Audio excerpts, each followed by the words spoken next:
사사기 4장 4절에서 10절 말씀. 네, 우리 함께 하나님의 말씀을 봉독하겠습니다. 그때 랍비돗의 아내 여선지자 드보라가 이스라엘의 사사가 되었는데, 그는 에브라임 산지 라마와 베델 사이 드보라의 종려나무 아래에 거주하였고, 이스라엘 자손은 그에게 나아가 재판을 받더라. 드보라가 사람을 보내어 아비노함의 아들 바락을 납달리 게데스에서 불러다가 그에게 이르되, 이스라엘의 하나님 여호와께서 이같이 명령하지 아니하셨느냐? 너는 납달리 자손과 스불론 자손 10,000명을 거느리고 다볼 산으로 가라. 내가 야빈의 군대 장관 시스라와 그의 병거들과 그의 무리를 기손 강으로 이끌어 내게 이르게 하고 그를 내 손에 넘겨주리라 하셨느니라. 바락이 그에게 이르되, 만일 당신이 나와 함께 가면 내가 가려니와 만일 당신이 나와 함께 가지 아니하면 나도 가지 아니하겠노라 하니, 이르되 내가 반드시 너와 함께 가리라. 그러나 내가 이번에 가는 길에서는 영광을 얻지 못하리니 이는 여호와께서 시스라를 여인의 손에 파실 것임이니라 하고, 드보라가 일어나 바락과 함께 게데스로 가니라. 바락이 스불론과 납달리를 게데스로 부르니 10,000명이 그를 따라 올라가고 드보라도 그와 함께 올라가니라. 아멘. 오늘 수요기도에 오신 여러분을 환영합니다. 시 한 편을 소개하려고 합니다. 도종환 시인의 담쟁이라는 시인인데요, 제가 잠시 읊어보겠습니다. 담쟁이, 저것은 벽, 어쩔 수 없는 벽이라고 우리가 느낄 때 담쟁이는 말없이 그 벽을 오른다. 물 한 방울 없고 씨앗 한 톨 살아남을 수 없는 저것은 절망의 벽이라고 말할 때 담쟁이는 서두르지 않고 앞을 나간다. 한 뼘이라도 꼭 여럿이 함께 손을 잡고 올라간다. 부르게 절망을 잡고 놓지 않는다. 저것은 넘을 수 없는 벽이라고 고개를 떨구고 있을 때 담쟁이 잎 하나는 담쟁이 잎 수천 개를 끌고 결국 그 벽을 넘는다. 인생이라는 길 위에 만나는 수많은 인생의 그 장벽들 앞에서 어떻게 살아가야 하는지 우리들의 마음에 잔잔한 도전을 주는 시입니다. 우리 또한 우리들의 인생길에서 수많은 어려움과 난관들을 마주하게 됩니다. 때로는 그 어려움 앞에, 또 그 장벽들 앞에서, 그 난관들 앞에서 눈물 훔치며 주저앉아 버릴 때도 참으로 많습니다. 세월의 벽 앞에서, 또 코로나라는 벽 앞에서, 건강의 벽 앞에서, 물질의 벽 앞에서 삶을 포기해버리고, 또 때로는 자존심의 벽 앞에서, 취업이라는 벽 앞에서, 시험의 벽 앞에 때로는 자신의 삶마저 포기하는 인생들이 있기도 합니다. 여러분은 어찌 세상에서의 삶뿐이겠습니까? 우리들의 신앙생활 속에서도, 교회 공동체 가운데서도 어려움의 장벽을 바라보면서 높은 벽이라고, 절망의 벽이라고 느껴질 때 신앙의 도전을 멈춰버리고 주저앉아 버리는 우리들의 모습을 종종 발견할 때도 있습니다. 교회 공동체의 비전을 바라보기보다는 바라보지 않으려 하고, 교회의 어려움 앞에 도망가고 뒷걸음치고, 헌신해야 하는 그 부담감의 벽 앞에 못 본 채 하고, 나와는 상관없는 일이라며 돌아서는 그런 모습들이 오늘 저와 여러분에게 혹시 있지 않을는지 모르겠습니다. 물론 우리가 피부로 부딪히게 되는 현실의 벽은 결코 만만치는 않습니다. 그 벽이라는 것은 상상하기 어렵지요. 우리 각자가 피부로 느끼는 그 정도가 너무나 다르기에 무거운 장벽으로 느끼게 됩니다. 그래서 이 어려운 삶의 문제들이 교회 공동체의 문제들 앞에서 우리 스스로를 포기하게 만들고 우리를 절망 가운데로 몰아붙이기도 합니다. 그러나 오늘 시인이 바라보는 저 담쟁이의 삶의 태도처럼 그 누구나가 어쩔 수 없는 벽이라고 인정할 때 그냥 주저앉고 포기해버리는 것이 아니라 교회 비전 앞에서, 교회 공동체의 문제 앞에서 함께 땀을 흘리고 함께 미래를 바라보며 함께 걸어가려는 담쟁이의 모습이 오늘날 우리 하나님께서 요구하시는 모습은 아닐까. 어쩌면 담쟁이와 같은 사람들, 담쟁이의 신앙을 갖는 사람들이 교회를 넘어 세상에서 필요한 사람들이 아닐까. 오늘 본문에 담쟁이와 같은 믿음의 사람들이 등장을 합니다. 본문의 말씀의 배경은 이렇습니다. 왼손잡이 사사 에훗이 있었습니다. 이 에훗이 모압 왕으로부터 억압받던 이스라엘을 구해내지요. 이후 이스라엘은 80년이라는 긴 오랜 세월 동안 평안을 누리게 됩니다. 그러나 이 80년의 이 기간을 보낸 후 사사 에훗이 죽자 이스라엘은 다시 여호와 앞에 범죄하고 말지요. 이스라엘이 여호와의 목전에 악을 행하였다라는 표현이 사사기에 많이 등장을 합니다. 이스라엘이 하나님 여호와를 버리고 가나안의 우상을 숭배하는 범죄에 빠지고 말았지요. 그래서 이스라엘이 다시 여호와를 배반하게 되자 하나님께서는 이번에는 가나안 왕 야빈의 손을 통하여 이스라엘을 징계하시고 심판하십니다. 가나안 왕 야빈의 손에서 20년이라는 세월 동안 이스라엘에게 가혹하리만치 아픈 세월을 보내게 하셨습니다. 이 현실의 벽 앞에서 다시 한번 용기 내어 담쟁이 신앙으로 멋지게 승리하는 사람들이 오늘 말씀에 등장하는데 바로 우리가 읽은 본문의 말씀입니다. 오늘 저녁에 말씀을 통해 담쟁이의 신앙의 사람들이 어떤 사람들인지, 과연 담쟁이 신앙이 어떤 신앙인지 돌아보는 시간이 되었으면 합니다. 그래야 우리들의 기매 공동체 속에서도 꼭 필요한 사람들인 담쟁이 신앙의 사람들로 서가는, 그리고 결단하는 저와 여러분이 되길 바랍니다. 먼저 담쟁이 신앙에는 소망의 하나님을 바라볼 줄 아는 믿음의 눈이 있었습니다. 그 믿음의 눈이 필요합니다. 이스라엘 백성들은 소망의 눈으로 하나님을 바라봅니다. 성경에서는 이렇게 종종 이야기합니다. 꿈이 없는 백성은 망한다. 그 현실의 벽 앞에 하나님께 소망을 두지 않는 인생은, 이스라엘은 존재할 수가 없습니다. 70년이라는 그 기나긴 시간을 저 먼 타국 땅으로 쫓겨 버림받았던 그 포로 생활 가운데서도 반드시 하나님께서 자신들을 구원해 주시리라는 그 약속의 말씀, 그 희망의 하나님을 붙잡았기에 포로 생활을 마치고 예루살렘으로 돌아올 수 있었습니다. 이스라엘 백성들은 20년 동안 가나안 왕 야빈의 손의 철권 통치 속에서 자신들의 죄악을 깨닫게 됩니다. 자신들의 허물을, 어리석음을 깨닫게 되었지요. 그래서 그들의 눈을 누구로 돌리냐면 하나님께로 돌려 하나님께 회개하고 하나님께 부르짖고 하나님께 기도합니다. 3절 말씀에 하반절에 이렇게 기록되어 있습니다. 이스라엘 자손이 여호와께 부르짖었더라. 이스라엘 자손이 여호와께 부르짖었다, 이 말씀은 여호와 하나님께 소망을 두었다라는 말씀입니다. 자신들의 처지를 돌아보며 이 어려움 속에서도 자신들을 구원해 주실 분은 오직 여호와 하나님밖에 없음을 믿음으로 고백하며 철저하게 하나님께 용기 내어 나아갔습니다. 사실 하나님은 언제나 그 자리 그대로였습니다. 그러나 항상 이스라엘이 문제였습니다. 하나님은 언제나 그 자리였는데 이스라엘은 언제나 그 자리가 아니었습니다. 그럼에도 하나님께 돌이켜 나아갈 때 우리 하나님께 그 시선을 고정할 때마다 우리 하나님은 이스라엘 백성들을 안아주셨고, 그리고 그들의 음성에 귀 기울여 주셨습니다. 그래서 이스라엘 백성들은 다시 한번 하나님께 소망을 걸 수 있었습니다. 저 거대한 철병교의 군대가 있는 야빈의 벽을 허물어 주실 분은, 자신들을 구원해 주실 분은 오직 여호와 하나님이라는 사실을 알고 믿고 그 희망의 하나님을 바라보며 걸어갔습니다.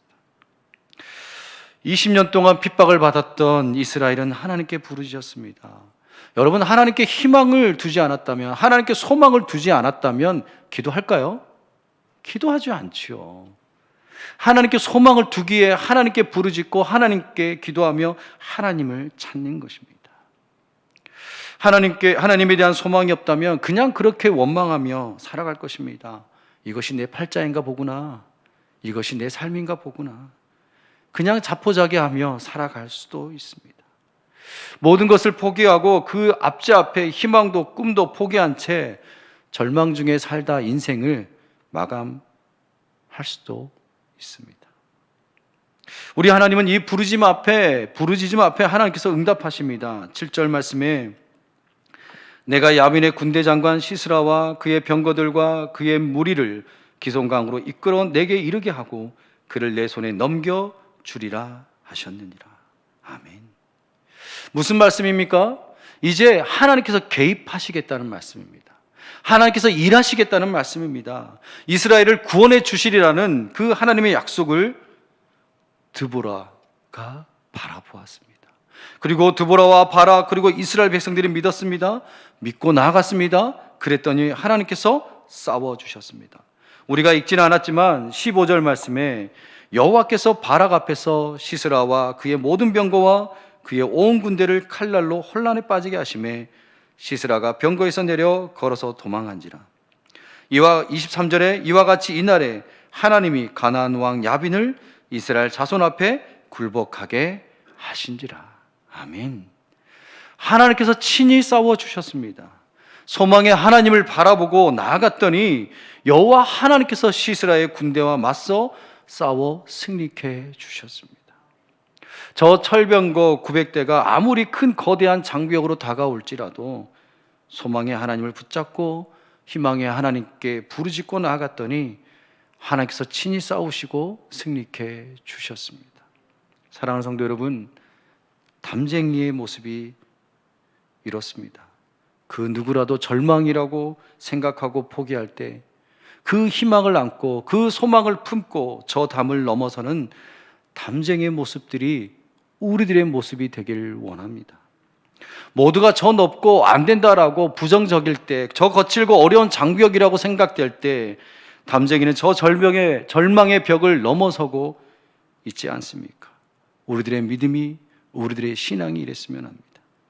하나님께 소망을 두는 우리들의 모습이었으면 합니다. 저 거칠고 높은 벽이지만 모두가 결코 쉽게 넘어설 수 없는 절망이라고 말할 때 포기하는 것이 아니고 하나님께 소망을 두는 우리 성도님들이 되었으면 합니다. 여러분, 희망의 하나님을 바라보는 안목을 가지십시다. 지금 비록 우리 김해교회를 바라보면서 부족한 모습들이 보이더라도 불평하고 돌아서는 모습이 아니라 교회의 부족함 속에서도 뒷걸음치는 것이 아니라 그 부족한 모습을 장차 채우시고 회복시켜 주실 그 하나님을 바라보는 눈을 가지십시다. 우리들의 가정도, 구역도, 성교회도, 교회도 마찬가지입니다. 우리를 이끄시고 우리를 친히 도우실 그 하나님을 바라보며 믿음으로 나아가야 합니다. 미래를 바라보십시오. 장차 김해교회를 통해 이루어 가실 그 소망의 하나님을 바라보기를 원합니다. 그래서 우리는 어떻게 해야 될까요? 더욱더 부르짖어야 합니다. 더욱더 하나님을 찾아야 합니다. 그 소망의 하나님을 찾고 부르짖고 그 소망의 하나님께 시선을 고정하고 나아가야 하는 것입니다. 또한 담쟁이 신앙은 머뭇거리지 않는 자세가 필요합니다. 하나님께서 주신 기회를 머뭇거리지 말고 붙잡길 바랍니다. 기회는 아무나 오는 것이 아니에요. 6절 말씀에 드보라가 사람을 보내어 아비노함의 아들 바락을 납달리 게데스에서 불러다가 그에게 이르되 이스라엘의 하나님 여호와께서 이같이 명령하지 아니하셨느냐? 너는 납달리 자손과 스불론 자손 10,000명을 거느리고 다볼산으로 가라. 7절에 내가 야빈의 군대 장관 시스라와 그의 병거들과 그의 무리를 기손강으로 이끌어 내게 이르게 하고 그를 내 손에 넘겨주리라 하셨느니라. 아멘. 드보라가 명령합니다. 이스라엘의 하나님께서 야빈의 군대 장관 시스라와 그의 병거들과 그의 무리를 기손강으로 이끌어 내게 이르게 하고 그를 바락의 손에 넘겨주신다 말씀하십니다. 여러분, 바락에게 기회가 왔습니다. 멋지게 승리를 장식할 수 있는, 멋지게 승리를 얻을 수 있는 기회가 왔습니다. 그 승리의 자리, 그 영광의 자리를 얻을 수 있는 기회가 바락에게 찾아왔지요. 근데 바락이 뭐라고 고백하고 있냐면 8절 말씀입니다.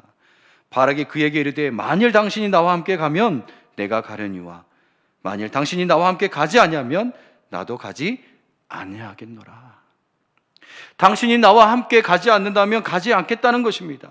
분명히 이 전쟁을 하나님께서 승리케 해 주신다고 약속했는데 그 언약의 말씀을 붙들고 나아가야 하는데 바락은 머뭇거렸고 기회를 날려버렸습니다.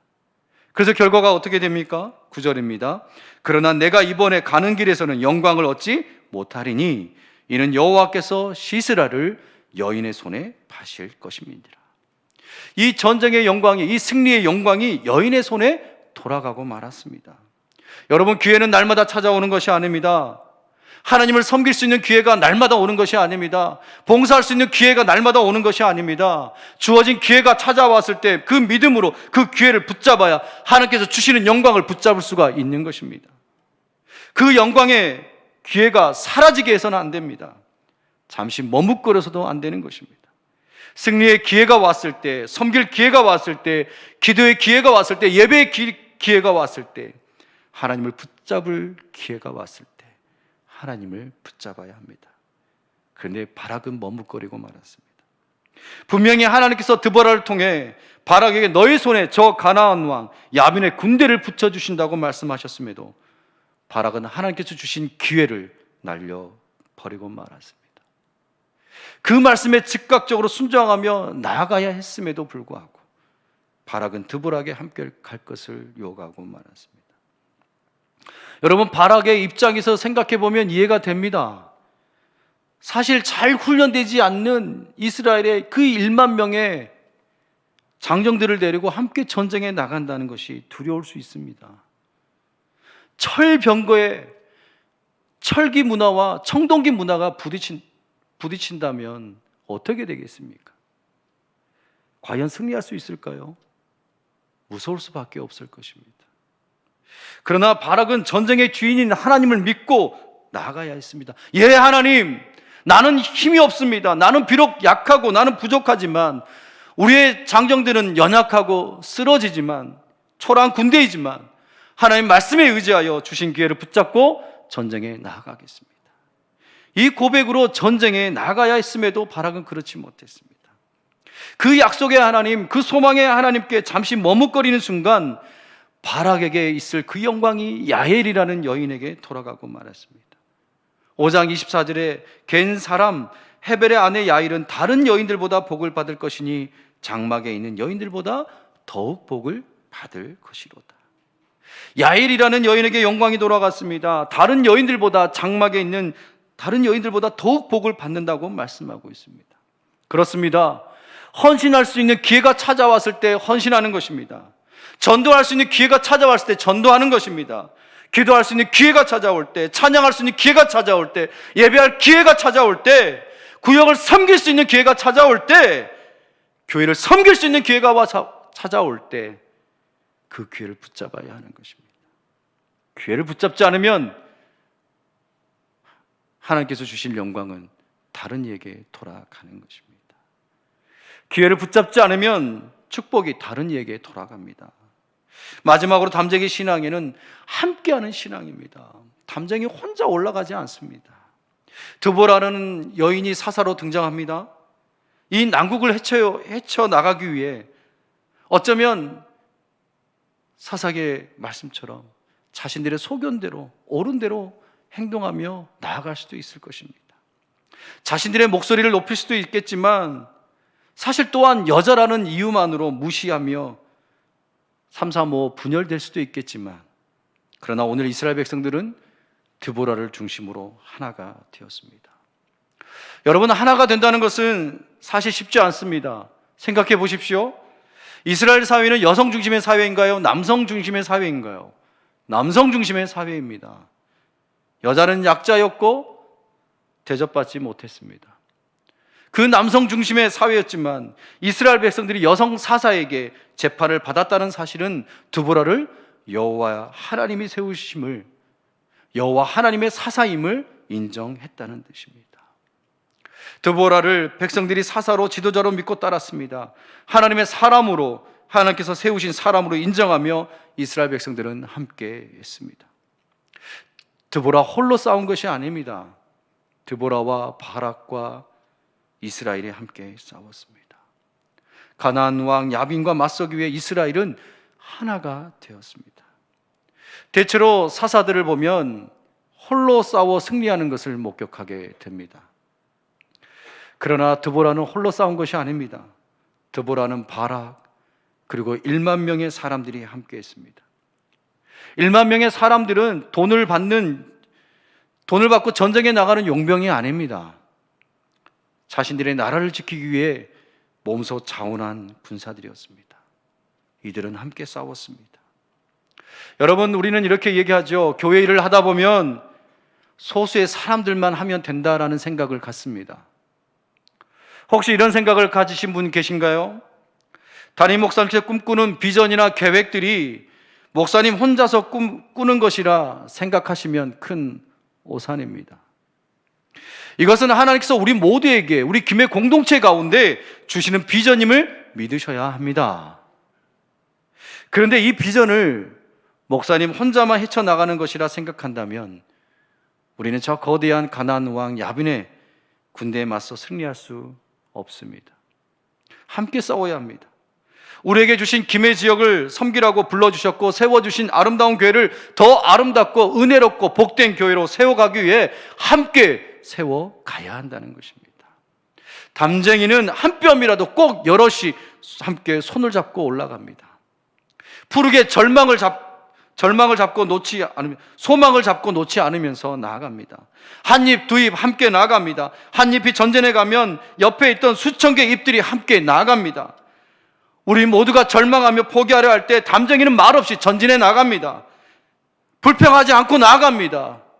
우리의 신앙이, 우리의 모습이 이렇게 함께 보듬며 이끌어주고 함께 격려하며 함께 힘을 합하여 주님의 사랑을 실천하는 공동체로 서갔으면 합니다. 이들이 전쟁에 함께 할 때 어떻게 동참했는지 아십니까? 5장 2절의 말씀을 보면 이렇게 증거하고 있습니다. 백성이 즐거이 헌신하였으니. 백성이 즐거이 헌신하였다라고 고백하고 있습니다. 즐거이 헌신했습니다. 전쟁에 함께 참여하는 것에 대해 저 거대한 철병거 군대와 싸우는 것에 대해 즐거이 헌신했다라고 증거하고 있습니다. 여러분, 인간적인 눈으로 비교해보면, 생각해보면 전력을 비교해 보십시오. 그 싸움은 도저히 승리할 수 없는 전쟁입니다. 그러나 이스라엘은 믿음 안에서 죽을 각오를 하고 하나님께 자신을 즐거이 드리는 마음으로 전쟁에 임했습니다. 이렇게 이스라엘 백성들은 즐거이 동참했습니다. 자원하며 즐기며 동참하는 것이 중요합니다. 억지로가 아닙니다. 강제가 아닙니다. 누구의 강요에 의해서가 아닙니다. 자원하는 심령으로 동참하는 것입니다. 백성이 즐거이 헌신하였으니 이 말의 히브리 원어의 의미는 이렇게 고백하고 있습니다. 백성이 자원하여 스스로를 드릴 때라고 고백하고 있습니다. 백성이 자원하여 스스로를 드릴 때라고 이야기합니다. 무슨 말입니까? 내가 죽으면 죽으리라는 그 심정으로 전쟁에 동참했다는 것입니다. 스스로를 드렸다. 죽음을 각오했습니다. 야빈의 군대를 이길 수만 있다면 이것이 이들에겐 전부였습니다. 전쟁에서 승리할 수만 있다면 내 한 몸 불살라져도 내 목숨을 잃는다 해도 이들은 주저하거나 물러서지 않았습니다. 여러분, 우리들의 모습은 어떠신가요? 교회의 비전이 나의 비전이 되고 있습니까? 교회의 아픔이 나의 아픔이 되고 있습니까? 그 아픔에 함께 동참하고 있습니까? 그 누구에게 끌려가는 동참이 아니라 자원하는 심령이십니까? 다시 한번 교회를 새롭게 세워보리라는 간절한 마음으로 나아가고 계십니까? 우리의 모습을 살펴보십시오. 많은 한국 교회들이 늙어가고 있다고들 말합니다. 그럼 어떻게 해야 하나요? 계속해서 그냥 늙어가야 하나요? 그냥 주저앉아야 하나요? 어떻게 해야 하나요? 어떻게 해야 합니까? 여러분, 가만히 앉아 있을 수만 없는 거 아니겠습니까? 우리의 작은 힘이지만 우리가 함께 할 때 저 거대한 세상의 벽을 뛰어넘을 수 있는 거 아니겠습니까? 우리 함께 하지 않으시겠습니까? 물론 힘듭니다. 이 치열한 삶의 무한 경쟁 속에서 살아가기가 쉽지만 않습니다. 너무나 벅찬 것도 사실입니다. 시간을 내어 헌신하기가 때로는 두렵고 버겁고 무섭기도 하고 또한 체력적으로 시간적으로 함께 한다는 것이 쉽지 않습니다. 그렇지만 내가 죽으면 죽으리라는 심령으로 나아간다면 못할 것도 없지 않겠습니까? 오늘날 우리에게 이런 헌신의 사람들이 필요합니다. 여러분, 하나님의 일을 하는데 사람이 없어서 하나님의 일을 못해서야 되겠습니까? 교회의 아픔을 보고 함께 울어주고 교회의 비전을 함께 품고 기도하는 하나님의 마음으로 하나님의 나라를 바라보고 가슴 아파하는 그런 사람들이 필요한 이때입니다. 어느 한 사람이 넘어지고 쓰러지면 저마다 먼저 손을 내밀어 이렇게 세워주는 담쟁이처럼 우리도 그렇게 서가야 합니다. 우리가 먼저 쓰러져가는 성도를 일으켜 세워주고 붙잡아주는 그런 사랑이 있는 사람들이 되어보지 않으시겠습니까? 사랑하는 성도 여러분, 지금이라도 시작하면 됩니다. 섬김의 기회가 있을 때, 아직 건강이 주어질 때, 전도의 기회가 있을 때, 생명을 살릴 수 있는 기회가 있을 때 우리 모두가 함께 참여하는 것입니다. 알파를 시작하려고 합니다. 게스트를 모집합니다. 기도해 주시길 부탁합니다. 간절히 부탁합니다. 우리 임원진들은 이런 마음으로 임하고 있습니다. 우리가 불쏘시개가 되길 꿈꾸고 있습니다. 우리 교회가 성령의 불이 다시금 임재하는 충만한 그런 교회. 그래서 다시금 우리가 그 불쏘시개가 되길 원한다는 고백을 서로들 합니다. 여러분, 그래서 우리가 함께 기도하며 준비하며 나갔으면 좋겠습니다. 올해 계획한 흩어지기 위해서 모이는 교회, 소그룹에 내가 먼저 동참하고 소그룹을 작정하며 나아가는 저와 여러분이 되길 소망합니다. 내가 기도하는 것에서부터 다시 시작하면 됩니다. 이번 다가오는 주일 오후에 알파 기도에 여러분을 초대합니다. 함께 기도하며 부르짖는 그런 기도의 시간이 되길 바랍니다. 어느 특정한 사람에게만 그 책임과 의무를 짊어지게 하는 것이 아니라 우리 모든 김해교회 구성원들이 함께, 온 교우들이 함께, 온 성도들이 함께 교회의 미래를 바라보며 하나님의 나라를 바라보며 자원하는 마음으로 서로 힘을 모아 함께 나아가는 저희들이 되길 간절히 소망합니다. 우리 말씀을 생각하며 기도하기를 원합니다. 하나님, 우리들의